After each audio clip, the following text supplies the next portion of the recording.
Hi, today we are making some kombucha. So the first thing you need to know about making kombucha is you're going to boil a gallon of water.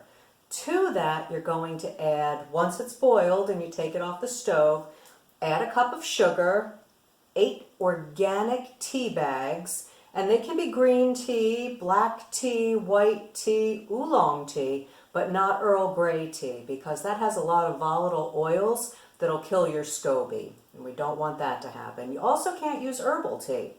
In terms of sweetening it, you could use maple syrup, you could use honey. When you first get started, I'd recommend you start with sugar just because it's got that clean taste that you're going to expect. Maple syrup tends to give it a strange taste, which you might like, and the honey definitely gives it a strong flavor. So let's just do it with plain old sugar. First thing you want to do, now this SCOBY is nice and big. I've got one up here, and that's the daughter, and then I have the mother down here at the bottom. So first we're going to take the daughter out of the jar, and we're using tongs because you want to try to keep this as sterile as you can. So we take the SCOBY out, and that's a symbiotic colony of bacteria and yeast, SCOBY. And we're going to just put it in this pot. I'm going to take the mother out as well. I don't think I can get to her as easily. So what I'm going to do, because there's going to be waste at the bottom of this, I have a fine mesh screen.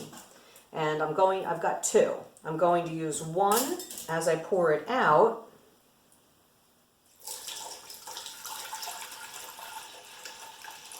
And I'm going to go almost to the bottom. This one really doesn't have too much waste, so I'm going to go all the way down.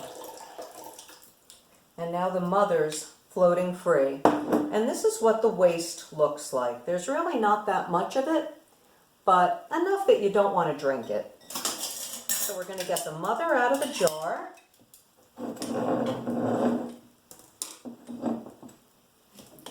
She's stubborn. I need two to get her out. She's grown big and healthy. There we go. So there's the mother. And you can see she's a little bit darker than the daughter, and that's because she's a little bit older than the daughter. So one's lighter, one's darker, and that's just because she's been floating in the tea a little longer. They're both still active.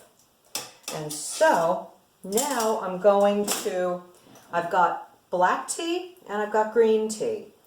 They're both equally good.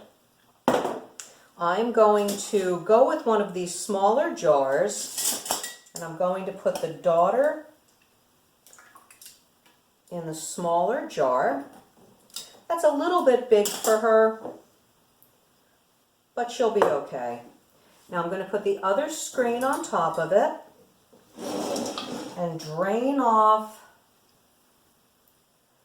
about a quarter. If I was doing this using the full gallon, I would use 2 cups of starter, and I would use a gallon of fresh tea.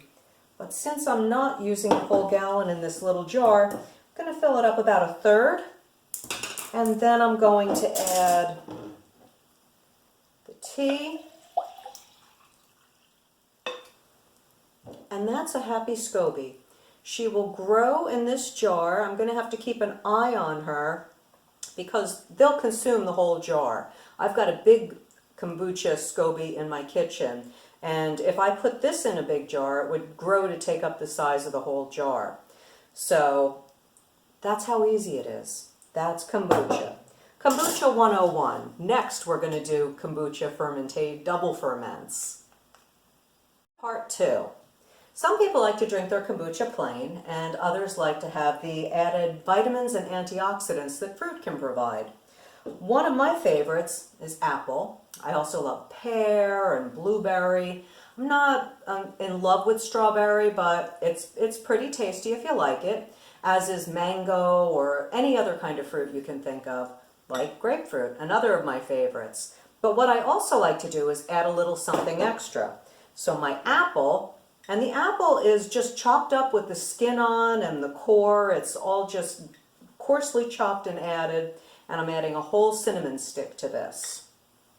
And to my grapefruit, I'm adding some diced ginger. And I like the addition of the anti-inflammatory properties that the ginger provides. So this kombucha has been cleaned and strained and fed, and it's ready to be used. I could drink it plain, or I can add it to my grapefruit. And to my apple. And it's amazing what the fermentation does to the fruit. I've had pear kombucha that actually had floral notes just because of the way the pear tasted that year. It was really good. Now these are going to sit out on top of my microwave for 3 days. And then they'll go in the refrigerator, they'll be ready to drink. And I'll drink a little bit every day. I add them to smoothies, I just drink them plain. Kombucha is good for you year-round. It adds diversity to your microbiome. It has all manner of antioxidants, and it's just really good for you. So enjoy.